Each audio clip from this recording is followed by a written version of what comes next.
Баста. Дәрігер Айболит, ертегі құстар да, аңдар да, кешеден абайгер, келіпті орныңа ағаю дәрігер, ұшы өзің бейнесін, жаз мейлі, қыз мейлі, ақша қан жегейсің, үстінен түспейді, белім бе, жаным ба, сырқаса кел дейді, сипасы қолында, сипаса дейді. Түсінбе, ішінбе, сыздаса кел дейді. Бәрінде апсат тиген дейді. Бұл қоянның түркімен айқасып қалыпты.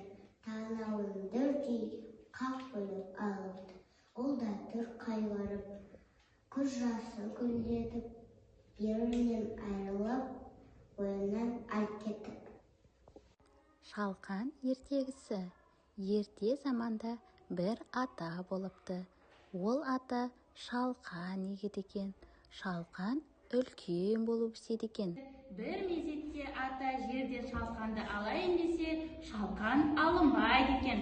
Шалқанды былай тартар, шалқан алынбайды екен. Көмекке әжейді шақырады. Әжей екеуі шалқанды былай тартар, шалқан алынбайды екен. Әжей көмекке немересін шақырады. Үшеуі шалқанды былай тартар, шалқан алынбайды екен. Қыз көмекке күшікті шақырады.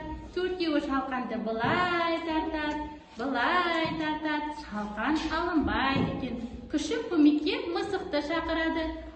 Барлығы шалқанды былай тартар, шалқан алынбайды екен.